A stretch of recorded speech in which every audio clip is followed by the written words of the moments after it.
Jus4SweetZ here. Today we are going to make something that is delicious, somewhat nutritious, easy to make, and you can trick your kids into eating vegetables in a sneaky way. I'm going to make for you a mashed cauliflower. We're having a pork tenderloin tonight, and I'm trying to stay away from the starches at night, really trying to veer away from the breads and the carbs and all that at nighttime before I go to bed. So I've been trying to substitute vegetables in the place of any carbs, and I have an 8-year-old that's very stubborn about her vegetables, and so we are making mashed cauliflower to trick her into thinking it's mashed potatoes. So follow me, let's make this. You're going to enjoy it. I hope you get to try it, and let's go. Okay, so we're going to get the mashed cauliflower going. This is what we need. I have a bag of cauliflower florets that I got at Costco. This is 2 pounds, or you can buy your own cauliflower and cut it and clean it. I have some grated Parmesan cheese. Now this is just the powdered kind. I usually prefer to use the fresh, but I don't have any, so I'm just using what I have. There's probably about a tablespoon of that in here. I have some garlic cloves, and these are all cleaned and ready to go, and you can use as many as you like or as little as you like. I'll probably use about 4 or 5 of these. I like it really garlicky. I have some unsalted butter right here, and we're not going to use this whole stick, so don't worry. I have some fat-free cream cheese. You can also use regular cream cheese or third less fat. We have some garlic salt and some pepper, and that's basically all you need to make this mashed cauliflower dish. Now, you can change it up depending on the kinds of items you have in your home. I always make things according to what I have. So I like to use things up or get rid of things that I only have, like this Parmesan cheese I only had a little bit of. So it's great to do it that way. So you want to substitute, for example, this hot pepper blend cheese. I don't even know if I mentioned that in the beginning. You could use mozzarella, you could use just grated Parmesan, or you could omit it altogether. You can substitute garlic salt with chicken stock if you want to, or just regular salt. Like I said, the cream cheese, you can substitute that. So it's whatever you want to stick in there. You can also add chives if you want to do that. No one really eats them except for me and my other daughter. So I'm leaving those out altogether, but feel free to add those if you want to. You can also add some turkey bacon, turkey bacon pieces that you've pre-cooked, anything you want to dress it up a little bit. So what I have is I have a pot of boiling water. It's approximately about 4 cups of water that I have going over the heat right now. And you want to let that get to a rapid boil. And I put a little bit of the garlic salt in there to get it going. So as soon as that starts boiling, we're going to throw that cauliflower in there and we'll come back. Okay, water's at a boil now. So what we want to do is we want to go ahead and we're going to cut that cauliflower open. Now we have a yummy pork roast going with this tonight. It's wrapped in bacon, and I'm going to cook it on my Traeger. So this would be a perfect match. We're trying to not eat as many carbs at night. I'm trying to just be a little bit more heart healthy and healthier. So I'm substituting my mashed cauliflower for mashed potatoes to go with the pork tenderloin tonight. So we're going to go ahead. This is in the boiling water. We're going to let this boil for approximately 6 to 7 minutes until it's very tender. And then what you're going to want to do is you're going to want to throw this in a colander, drain all the excess water out, but try not to let it cool too much because we want to be able to melt the butter and everything in the blender. So I'm going to let this go ahead and boil. We'll be back in about 7 minutes to get this thing going. Okay, I boiled this on medium-high for 7 minutes, and I want you to see that it's pretty fork tender.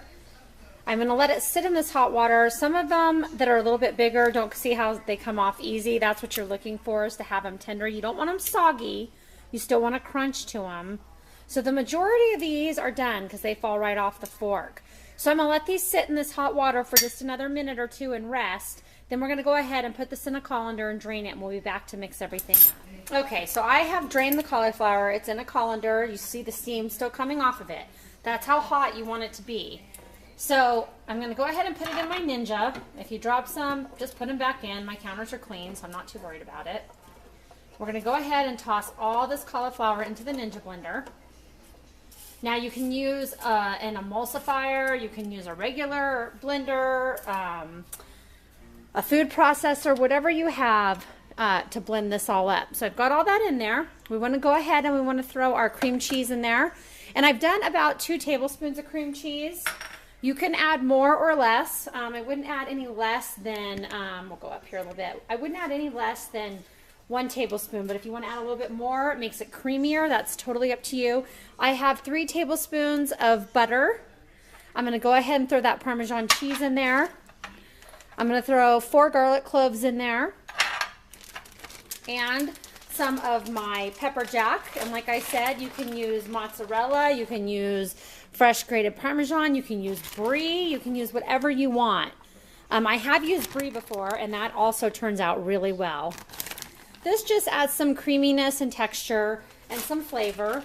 If you'd like to omit the cheese altogether, you can, and just use the butter and the cream cheese.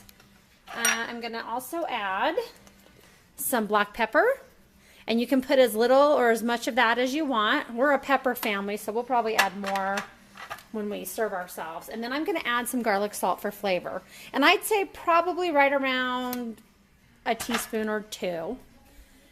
So we're going to go ahead and we're going to hook the Ninja up. And this poor thing, I'm sorry, I have to hold it together. This is a great blender, but it went through the dishwasher because it says it's dishwasher safe, and it kind of lost its shape. So I'm having to hold it together a little bit, but it's still an amazing blender. Okay, so we're going to turn on the power. We're going to go ahead and start blending.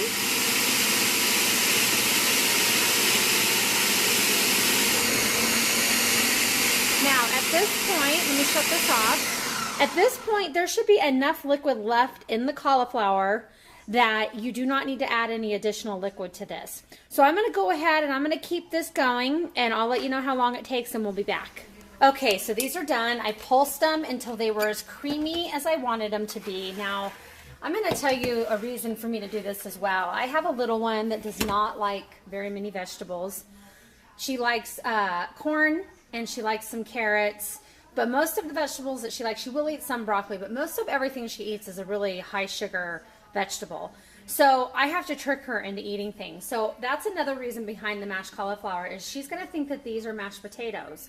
And once her dad puts the pork, or I put the pork over the top of it, she's never going to know the difference, and she's going to be eating a vegetable that she thought that she hated. So I went ahead and tasted these already. They are quite amazing. I'm showing you the consistency right now. Looks just like mashed potatoes.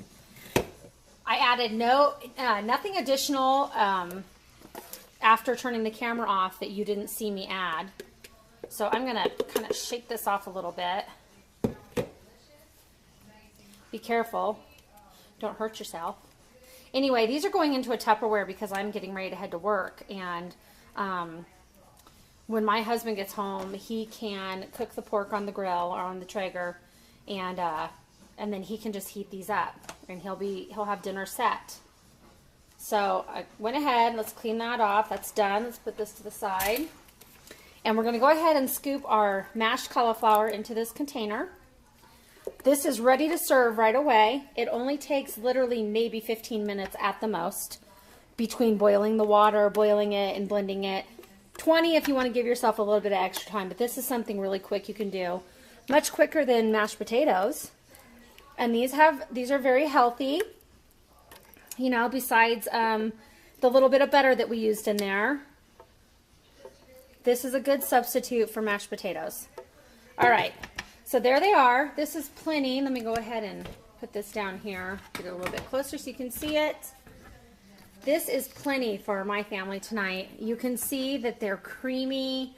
They look amazing. I added no additional liquid to these. All you saw was the butter, the cream cheese, salt, pepper, some garlic cloves. Like I said, you can add chives to these if you like.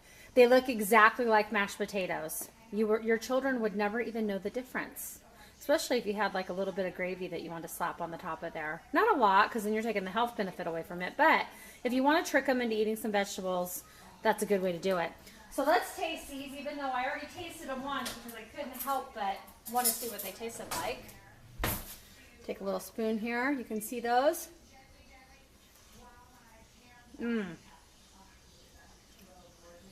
I made them really garlicky between the garlic salt and the garlic cloves, but I love it. It's amazing. These are really good, really creamy, not too salty. It's amazing. You would love these. So I hope you get a chance to make these. If you have any questions, feel free to leave a comment below. I'll try to get back to you as soon as I can. I'd love for you to go on my Facebook page and join my group page. It's called Recipe Book.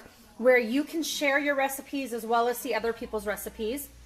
Go on there and exchange ideas, get ideas, whatever you want. Put some of your tricks of the trade down there. I also have a page called Jus4SweetZ, which is where I post all my cakes and cookies and all the sweet things that I make for people. So go ahead and join both of those pages. I hope you give me a thumbs up. I hope you subscribe to my channel. Till next time, next video, have a wonderful day, everyone. God bless.